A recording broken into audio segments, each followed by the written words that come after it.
Hi guys, this is part two. Thank you for coming back and watching. I love you so much. Honestly, I really do. I have love for everyone. It's just Christian love, and that's why I tell you guys I love y'all, because it's Christian love. As a Christian, I choose to love. I'm a very lovable person and embracer of love. So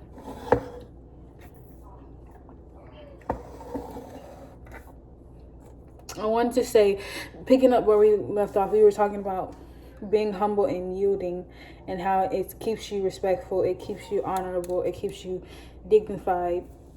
But not just that. And at the very end, I believe the last words that I told y'all was, I shared with you that it's a strength. Being humble and yielding is a strength, because it is, and that's basically all I want y'all to know out of that. But we're gonna keep going. Do y'all want to talk about love? Because I feel like I want to talk about love. That's usually where I am and what I'm talking about. Y'all know that if you're thinking about my book at all, you should know that it's already mapped out, the whole thing. It's just not going to be published until next year. So don't worry about it. I got y'all. Just stay with me, okay? We in this together. The dark.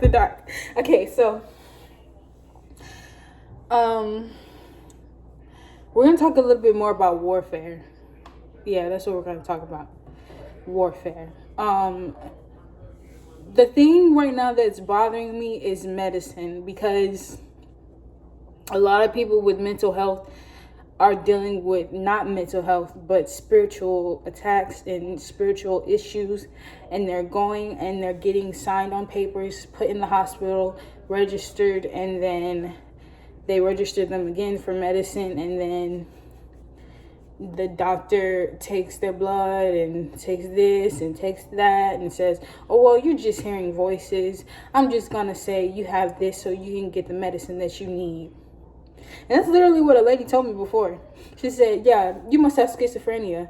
Yeah, you're just hearing voices, right? Okay, well, I'm just going to put you down for schizophrenia, and we're going to get you the medicine that you need. And that's not what I was going through. I was going through hearing voices. Like, I was hearing the devil. I was hearing spirits. I was hearing things in the spirit. As a prophet, I was hearing these things because I have a gifting of the ear, and I can't name it right now. I can never name it. I can never get that word.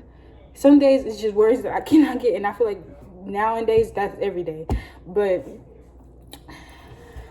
so I want to say that today I will be praying for people who have to endure the things that we all who take medicine from facilities go through, because it strains our body, it makes our weight go up and down, it causes us to have body problems and speech problems and all kind of problems, and it's very difficult sometimes. But I just want to pray for them today, and I want to pray for myself, because I'm still taking medicine. And honey, I know ain't nothing wrong with me in my head. I don't actually have mental health issues. I just say I do because I've been told I do so many times. That it was like, it got in my head that sometimes where I was like, you know, maybe I do. And I just have to go. Sometimes we have to go with society, because society will tell us so many different things. They will name us so many different times. They will rename us again. They'll tell us that we're this, tell us we're that. And when we have no control because we're under the system, I can't fight it. I can't help it. It's like, once it's on the papers, it's on the papers, and it's either gonna benefit me or it's gonna hurt me. And for me, it did both, because I got a lot of good things out of it, but I got a lot of bad things out of it too. So that's a part of my warfare, because really that's what the devil wanted. He wanted me to struggle. He wanted me to be in the system. He wanted me to be where I was, but he wanted me to be there to get hurt. And I did. So the good thing is that I got a lot of great things out of it. Like, I got a level of confidence. I got physical things that I needed. I got strength from it. I got wisdom from it. I learned a lot of things that I never even knew in life. And is from people sitting down with people that have been all over the world, have been places I hadn't even heard of and never even seen, and still haven't, but have heard of now.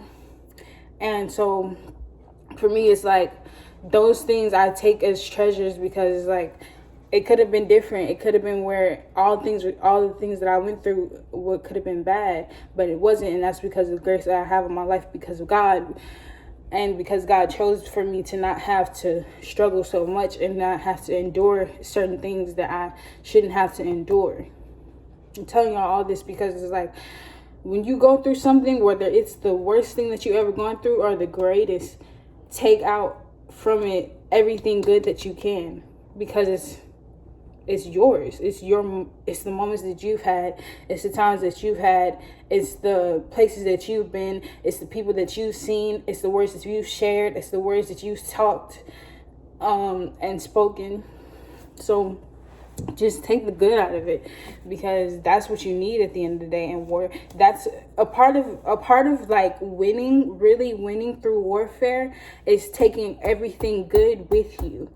Because it's like the devil wants to do you harm. He wants to do you bad. He wants to kill you out, and he wants to have everything be doomsday, basically. But no, I'm not gonna let it be doomsday on me. Each place that I go, each person I see, each word that I share, each thing that I do, each thing that I partake of, I'm going to take out the goodness, the fruitfulness, the bountifulness that it has, because that's something that I was taught in life. I was like, even when I was in class, some days I'd be like, I'm not going to try to learn that part, because that's not for me. In my head, it doesn't clock to me. It doesn't make sense. And that's mainly, I only did that when it was something that it didn't seem like I would need for a test, or in end result, I wouldn't have needed to know that, period. So when I knew it was something like that, I was like, and I still do that to this day in life. I would be like, nah, that's not something that I need. But my mom calls it raking and shoveling. She says, rake out the good, shovel the bad. And I was like, when I learned that, I was like, I'm set for life. Like, I don't got to worry about nothing, because it's all, and plus memory is a funny thing, because like some days you'll wake up and you'll remember one day that this happened, but then the next morning you'll wake up, you'll remember that thing happening a completely different way. And so when you take it all and you talk about out loud, you speak of good things, and you speak of the graciousness, and you speak of the kindness, and you speak of the greatness, just the goodness. Well, it upsets the devil. Like the devil, even me saying this right now, the enemy is behind me, upset, and he's talking very loudly, and he's very upset because he doesn't want nobody to know this. But I'm not crazy, y'all. Just stay with me, please. I'm telling you, it's like, if you keep every good part with you, all the bad just goes away, because it's just residue. It's like you just brush it off, and it's like nothing was there, because you can't see nothing. It left no spot and left no trace. If you trace God, don't let the enemy trace you. If you allow yourself to trace God, don't trace the enemy. You know what I'm saying? Because in the other video I said, God is intentional. Trace God where you track. Where you track, don't worry about the enemy. Don't trace him. Don't go over things trying to figure. Like, I go over things to try to figure out things, to be like, where can I get to the reason of this thing happening? But I never to myself ever go over something and go over each bad detail trying to figure out something. No, the bad details don't matter. If it's necessary to you, then yes. But if it's not necessary, then no. I don't allow myself to do that, because bad things only bring bad. Bad begets bad. And it's like everything that I go through. Thank you, Mama. everything I go through, I try to tell myself in life that there's a reason. I always try to tell myself there's a reason that this happened. There's a reason that, because if everything has a reason, because God, and nothing's gonna happen out of the will of God. Well, okay, nothing's gonna happen that God won't allow. So everything has a reason. My mom just gave me these vitamins that I've been taking every day. I wanted to stop taking them because I don't like the taste, but I have to take them. So I'm going to take them after I end this video. Hold on, I'm going to pause it and then I'm going